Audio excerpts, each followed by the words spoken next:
Messieurs, dames, bonsoir. Quelques secondes d'attention, s'il vous plaît.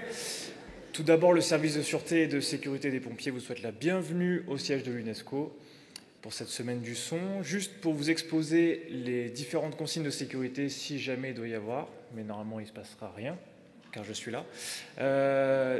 Il va y avoir donc une annonce sonore, une annonce lumineuse.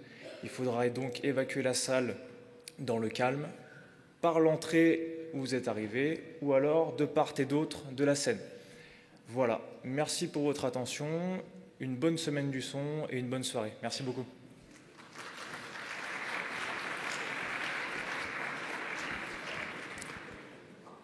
J'appelle Monsieur Tafik Gelassi, représentant de la directrice générale de l'UNESCO, Madame Audrey Azoulay, et directeur adjoint de la communication et de l'information. Merci d'être avec nous.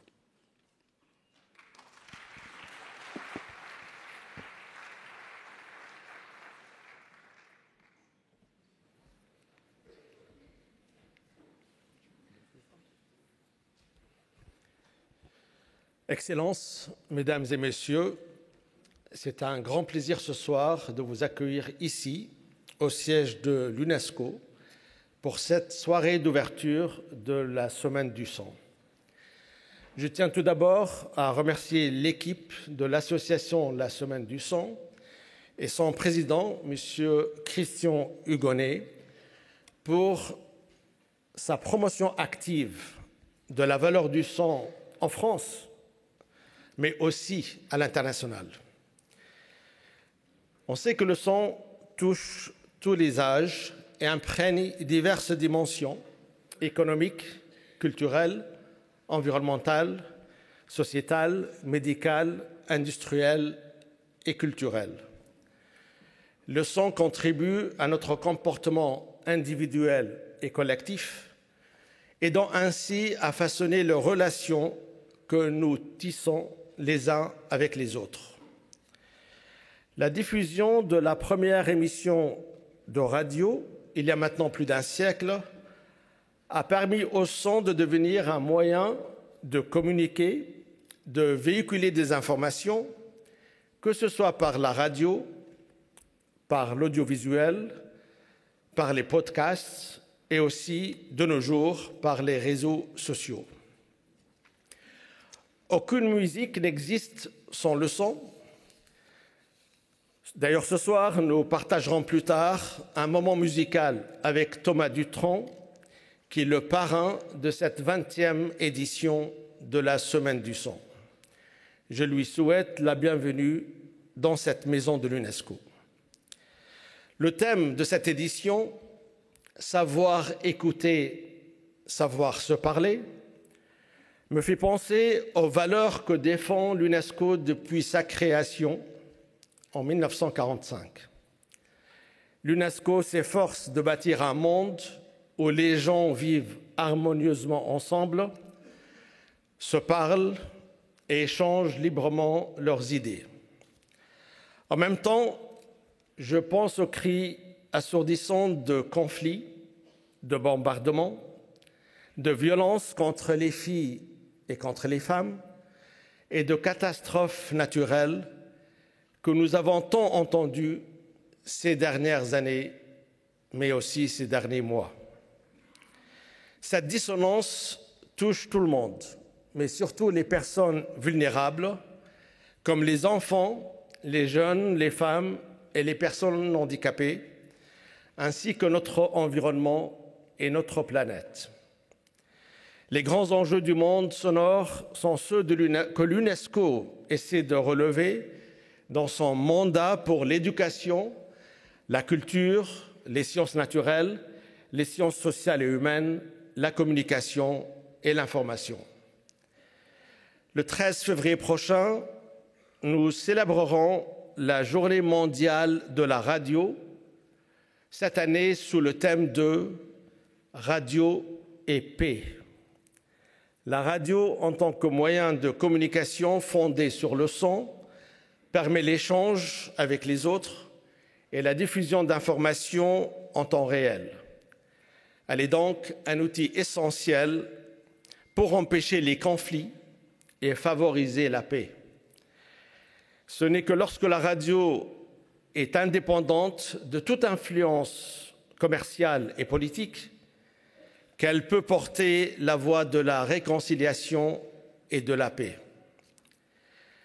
Je voudrais aussi attirer votre attention sur la remise des prix du concours de court-métrage, ce concours intitulé « Quand le son crée l'image » et qui aura lieu le dimanche 22 janvier.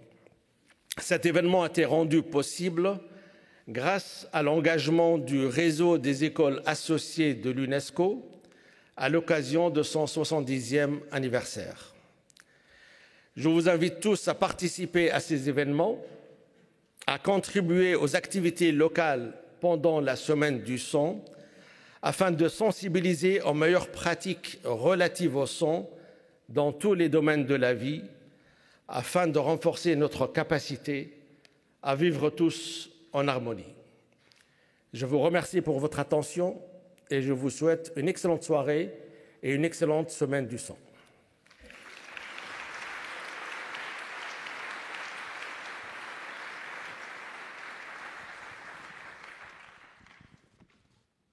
J'appelle, justement, dans un sonnement totalement imaginé avec beaucoup de recul, vous pouvez l'imaginer, donc Christopher Castle, qui est le directeur de la division pour la paix et le développement durable au sein du secteur éducation.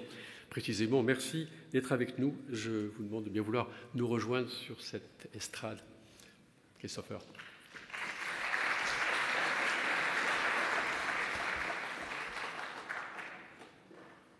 Merci, Christian. Mesdames, Messieurs, Excellences, je suis Christopher Castle, directeur de la Division pour la paix et le développement durable, et j'ai l'honneur de représenter ce soir Madame Stefania Giannini, sous-directrice générale pour l'éducation. Je suis très heureux d'être parmi vous ce soir pour l'ouverture de la 20e édition de la Semaine du son de l'UNESCO, notre partenaire officiel. Je me réjouis également de la collaboration du secteur de l'éducation avec la Semaine du son. Ainsi, l'unité des réseaux des écoles associées de l'UNESCO, comme dit l'ADG de Communication et Information, a lancé un appel à l'ensemble des écoles membres pour participer à la 12e édition du concours international de la Semaine du son, Quand le son crée l'image.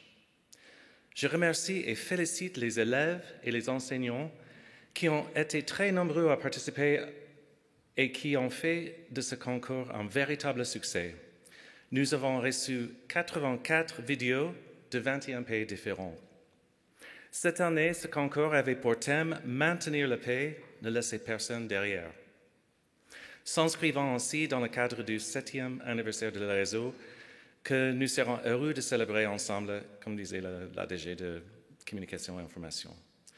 Ainsi, créer des images à partir d'une musique, tout en ayant à l'esprit la nécessité de réfléchir à la paix, en ne laissant personne pour compte, représente un défi que vous, élèves et enseignants, avez su relever avec brio. Je suis très honoré et heureux de vous annoncer que le prix du jury a été décerné au Klaipėda Technology Training Center de Lituanie pour son film Time Flies, et le grand prix a été décerné à l'école Escola Artística e Profissional Arvor au Portugal pour son film The Supper. Et deux mentions spéciales ont été décernées au Collège de la Sainte Famille Fanard du Liban pour son film Quand le son crée l'image, elle danse au rythme des bâtiments de notre cœur, et au Colégio Exatus de Brésil pour son film Our Dream. Nous allons maintenant avoir le plaisir de découvrir ensemble les deux films ayant remporté le prix.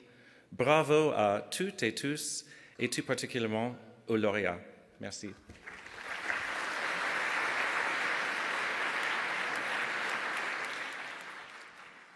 Avec la même musique, hein, musique.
Merci Christopher. Merci Christopher. Et sur une musique d'Ibrahim Malouf, qui est assez extraordinaire, je dois dire, et pour tout vous dire, l'année prochaine, donc cette année, nous sommes sur un prochain film, évidemment, une prochaine musique qui va être imaginée par Erwan Ron, que vous connaissez tous, qui est un homme, effectivement, de la musique électroacoustique, et c'est tout à fait étonnant. Je n'ai pas le temps de vous le faire écouter, mais nous l'écouterons probablement dimanche prochain, donc au cinéma, au Pâté des Fouvettes.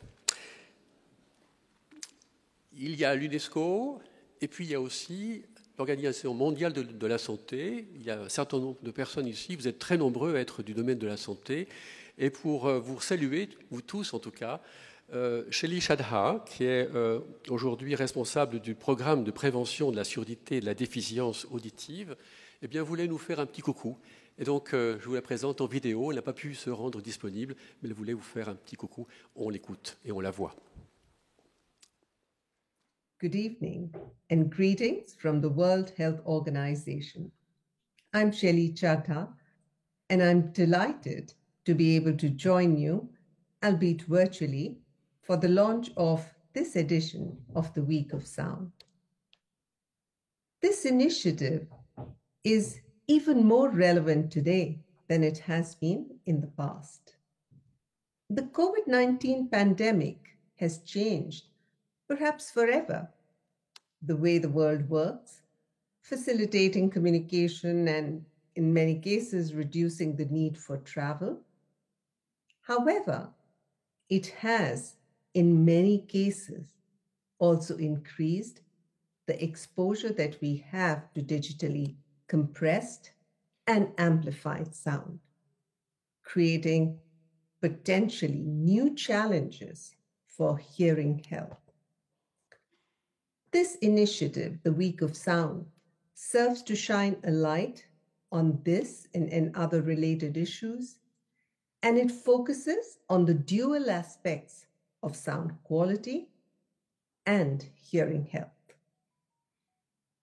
The World Health Organization is proud to be a part of this event, and I congratulate UNESCO and all of its supporters for putting together this edition of the Week of Sound, and I wish you all the very best for it. Thank you.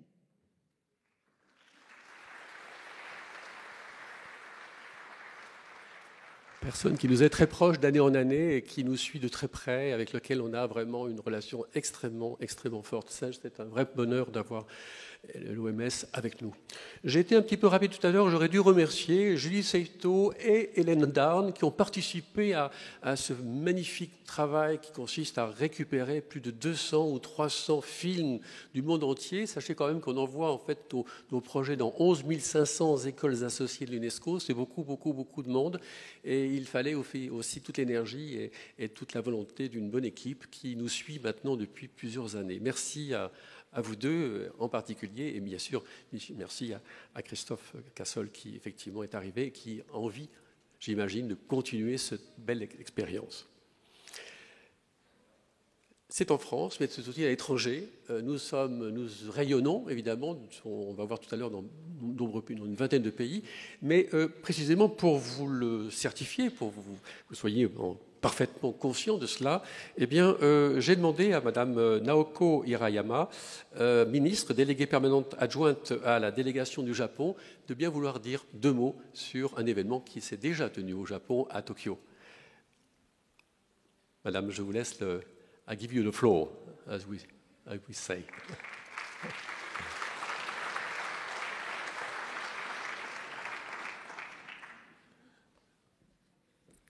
Bonsoir, je m'appelle Naoko Hirayama, the Deputy Permanent Delegate of the Japanese Permanent Delegation to UNESCO. It's a great pleasure for me to speak on this occasion of the opening ceremony of the 20th edition of UNESCO Week of Sound.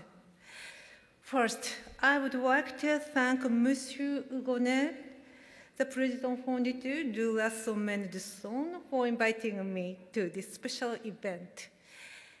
And I would like to express our gratitude to UNESCO for hosting this important event.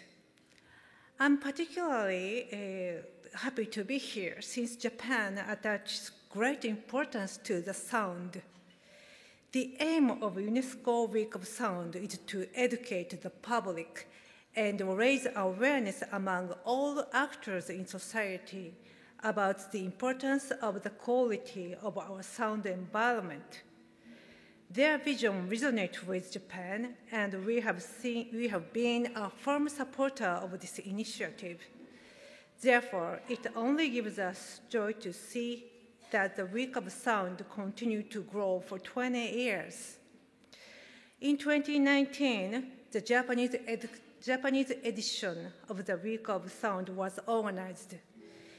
The event was a great success and contributed to raise awareness of the importance of sound in Japan.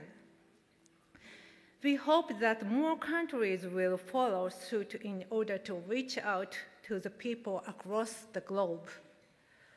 Finally, I would like to reiterate our sincere gratitude to UNESCO, and I wish that this year's Week of Sound will be another success. Thank you very much for giving me this floor. Thank you.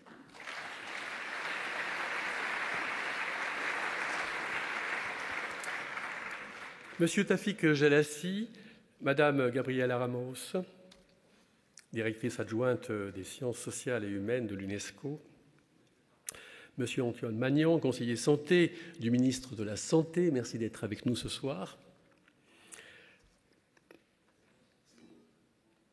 Monsieur Robin Reda, député de l'Essonne, merci d'être avec nous ce soir.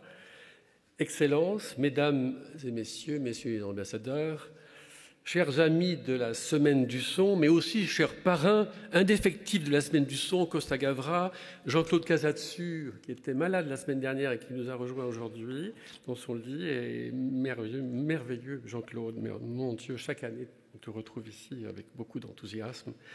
Colline Serrault, qui doit être quelque part aussi dans la salle également, Maxime Le Forestier, indéfectible supporter de la Semaine du Son depuis la première création, il y a 20 ans de cela. Merci Maxime d'être avec nous. Cette 20e édition, elle s'annonce comme un cru exceptionnel, évidemment, on ne peut pas dire autrement. En effet, nombreux sont les médias qui se sont déjà manifestés à l'approche de notre événement. Ils savent que nous avons raison de lutter pour que ce monde place enfin le son à sa juste place, bien en amont de ce que nous voyons et de ce que nous croyons voir ou entendre ou comprendre. Durant ces 20 dernières années, les 5 thèmes de notre combat n'ont jamais été démentis ou remis en question. Celui de l'environnement sonore est plus que jamais d'actualité.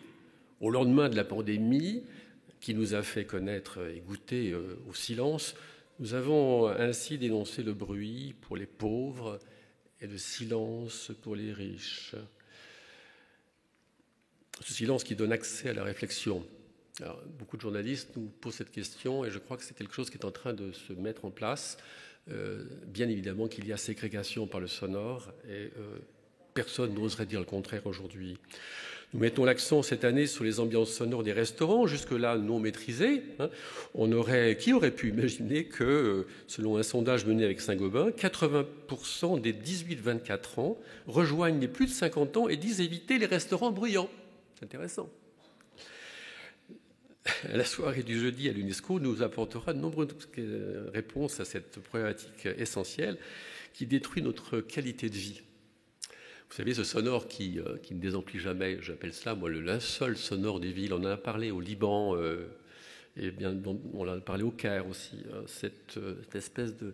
À la différence du XIXe siècle, on a ce sonore qui ne désemplit jamais, qui cache et qui masque nos réflexions et qui nous empêche tout micro-silence, toute réflexion.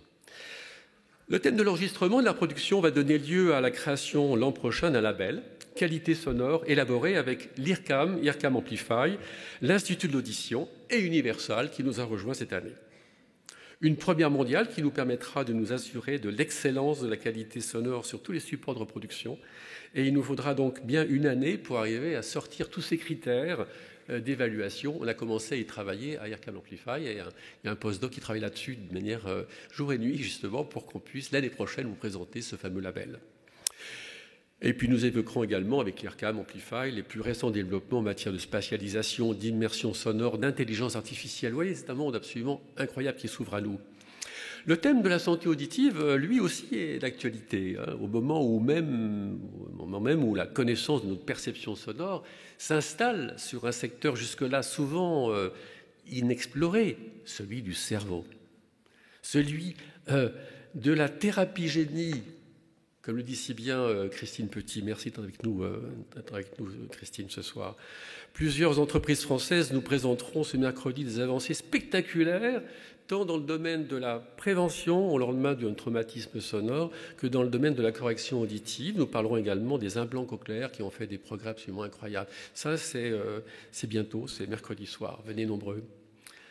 Le thème du rapport image et son, qui est notre thème très important auquel on tient, quatrième thème, nous rappelle cette évidence.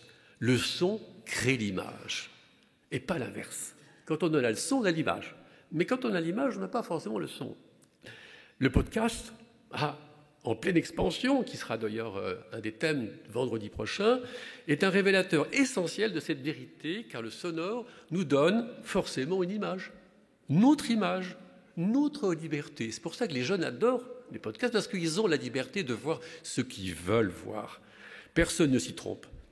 Nous en reparlerons vendredi soir, encore une fois, avec de nombreux professionnels. Et puis nous avons évoqué le prix quand le son crée l'image, incroyable mouvement, à partir d'un même son, arriver à avoir autant de scénarios, d'images, lancés auprès de 11 500 écoles associées, des instituts français, il ne faut pas les oublier, et les 24 académies françaises aussi. Plus de 200 films recueillis du monde entier sur une même musique. Et voilà, c'est une belle aventure que nous menons. Et puis ensuite, vous dire également qu'il nous faut parler également de cette belle aventure qui est celle de Cannes. Après 5 ans de rodage, nous souhaitons que notre prix de la meilleure création sonore, décerné à un réalisateur pour la qualité artistique, sémantique, narrative apportée par le son, eh bien, soit enfin officialisé par notre ami Thierry Frémaux, que j'aimerais effectivement voir ici plus souvent, mais qui nous aide véritablement à avancer sur ce terrain. Mais on va y arriver, et ça sera donc effectivement une aventure à mettre en place cette année définitivement au sein du Festival de Cannes dans le secteur, dans la sélection Un certain regard. Nous nous voyons bientôt avec Costa Gavra et Janine Langlandier sur ce terrain-là. Et puis enfin, l'expression musicale. L'expression musicale, encore trop souvent absente de nos collèges et de nos lycées, alors que l'on connaît les bienfaits de la musique au niveau des connexions neuronales, dans bien d'autres matières, évidemment. Nous savons que jouer d'un instrument de musique permet d'avoir d'autres possibilités dans d'autres matières aussi. Qu'attendons-nous pour installer dans nos nouveaux collèges, en France, comme dans les pays anglo-saxons, des petits auditoriums, 50 places, qui permettraient aux élèves de jouer ensemble et de s'écouter, et probablement de faire tomber ce qu'on pourrait appeler la violence, quelquefois dans bien des lieux d'enseignement. Encore une fois, la musique mérite une dimension sociétale. Et puis, le thème directeur est transversal. M. Gelani en a parlé tout à l'heure.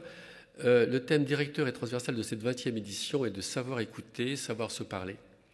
Les gens parlent beaucoup, mais ne se parlent pas, ne s'écoutent plus. On parle beaucoup, mais on ne s'écoute plus.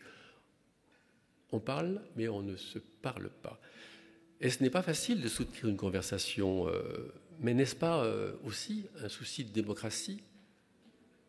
Est-ce qu'on va toujours continuer comme ça à se parler en décalé?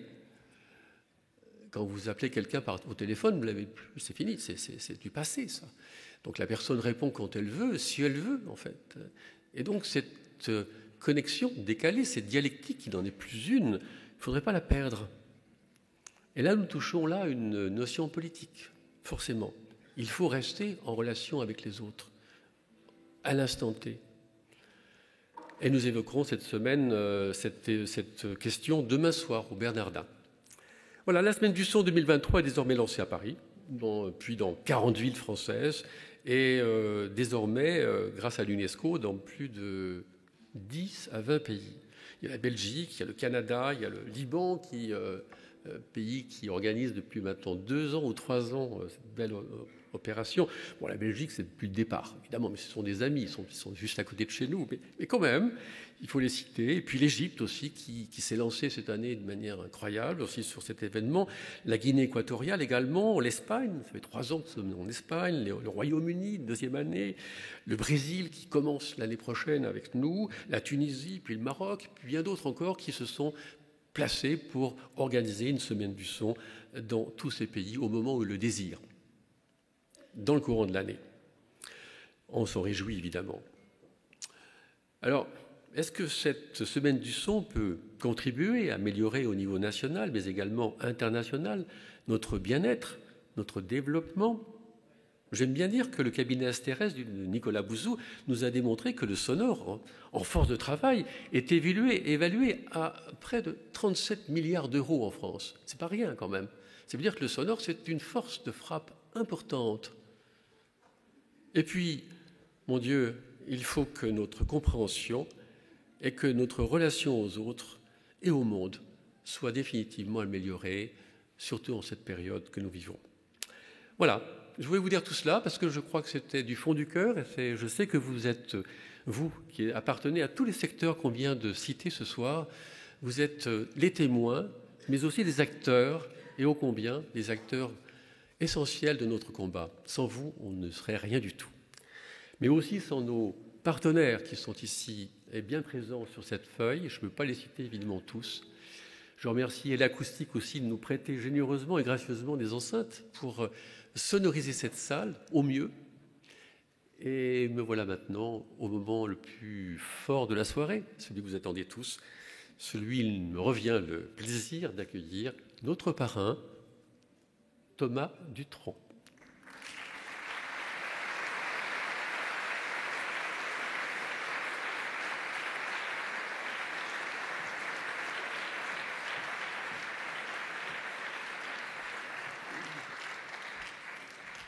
Bonsoir, bonsoir. Un peu de lumière, peut-être? Oui, c'est surtout que j'ai mes lunettes. Oui, non, mais je t'ai écouté un petit peu sur le côté, sauf que j'entendais rien, mais c'est pas, ça avait l'air vachement bien. Mais moi, je sais que quand je t'ai rencontré, voilà, il y a 2 petites choses que je voudrais vous dire vite fait, le temps que mes camarades s'installent, installent leur guitare. Moi, tu as parlé déjà de la compression. Non, pas du tout. T'as pas du tout parlé de la compression. Parce que tu le fais très très bien maintenant. Vas-y. Ah, alors, il y a 2 sortes de compression. C'est grâce à Christian que j'ai compris tout ça. Déjà, il y a eu la compression par MP3. Donc, vous savez, c'est-à-dire que comme à l'époque, les débuts d'Internet, il y avait des modems très, très difficiles. Il y avait des gens qui pédalaient pour envoyer les infos et tout. C'était un peu plus long. Et donc, on a réduit un fichier sonore qui faisait 50 mégas. On l'a réduit à 6 mégas, par exemple, ou peut-être un peu plus, un peu moins, en retirant une information sur 6. Et ça, donc on a vous voyez l'image de la bande son, hein, la courbe du son, l'échantillonnage, la courbe avec tous les sons comme ça, et un truc sur 6, paf, paf, paf, on retire les infos les moins importantes, et donc on a une musique qui est vidée de pas mal de substances. Moi, j'avais enregistré des trucs dont j'étais hyper content, et j'ai écouté ça en plus avec un MP3 qui était pas trop mauvais. J'étais là, putain, mais ça ressemble pas du tout à ce que j'avais fait. J'étais un peu dépité, et c'est ce qu'on écoutait sur iTunes, c'était il y a 10 ans. Et pourtant, Apple, ils sont assez novateurs, parce que là, depuis 1 an, je l'ai appris là, alors que je suis intéressé, mais je sais pas, ils font pas du tout de pub autour. Depuis 1 an, Apple Music, on peut tout écouter en super qualité, mieux qu'un CD, c'est incroyable. Donc ça, c'est la compression comme ça. Maintenant, avec la 5G, la fibre et tout ça, petit à petit, on va pouvoir streamer, écouter des trucs comme le fabuleux site Qobuz, qui a été pionnier là-dedans, qui nous a écouté en qualité CD ou mieux. Maintenant, je crois que les plateformes vont s'aligner, nous faire écouter du bon son, parce que c'est vraiment... Il n'y a pas photo entre un bon son et un mauvais. Hein, voilà, comme disaient les inconnus, c'est comme les chasseurs, il y a les bons chasseurs puis les mauvais chasseurs. Voilà, il y a le bon son puis il y a le mauvais son, mais ça s'entend vraiment pour celui qui s'intéresse. Moi, ça m'intéresse. Alors ça, c'est la compression comme ça, horizontale. Et puis on a la compression verticale. Alors, ça c'est très important, hein, ça, voilà. Vous avez compris le truc. Là. Parce que la compression, le MP3, ça va disparaître, on espère. Oui. Alors le problème, c'est que comme on a écouté ça pendant 20 ans, c'est la musique que les jeunes ont entendu tout de suite, tout ça. Donc maintenant, la musique qu'on fait normale ou avec un bon son, ça ressemble au MP3. On fait des choses où on retire un petit peu d'âme, parfois. la compression dans l'autre sens, ça a été la guerre du son puissant qui va passer devant l'autre. Donc ça a été les pubs qui ont commencé, les radios. C'est-à-dire donc on a des courbes de son comme ça, et on écrase tout, crac, et on remonte la galette. Voilà. Je fais bien. Hein, ouais. On transforme un soufflet en une galette. Voilà, c'est ça. Et on la monte comme ça. Et donc, ça a été la guerre petit à petit. Donc c'est pour ça que les pubs à la radio, c'est fatigant, parce qu'aussi c'est très fort comme ça. Ils remontent tout. Il y a un son bizarre là d'ailleurs, non? C'est pas un peu bizarre au niveau du son? Et ça, c'est... Par exemple, si vous preniez un lecteur de CD à pile en 1985, avec la guerre du son comme ça, en 90, ça bouffait les piles 2 fois plus vite, puisque les volumes étaient de plus en plus forts tout le temps. Et si vous prenez un morceau classique, le boléro de Ravel ou je sais pas quoi, et que vous compressez, tout va être fort tout de suite. Il y aura plus de nuances, plus de... Avec la compression comme ça, une galette, on écrase et on met tout en haut très fort. Il n'y a plus du tout de nuances, il n'y a pas de pianissimo, il n'y a pas de piano, il n'y a pas de fortissimo, il n'y a pas de forte. Enfin, tout est fortissimo. Et ça, tu as prouvé avec des pauvres cochons d'Inde ou des hamsters. 80 cochons d'Inde. 80 cochons d'Inde qui ont été soumis à de la techno ou à de la pub ambiance énergie, radio toute la journée. Et ils ont fini carrément avec des lésions au cerveau, vraiment. Et donc, son étude a prouvé que non seulement ça abîme l'ouïe, mais qu'en plus, en se reposant, on ne regagne pas cette ouïe. Et donc, moi, je dis non pour les problèmes d'ouïe. Et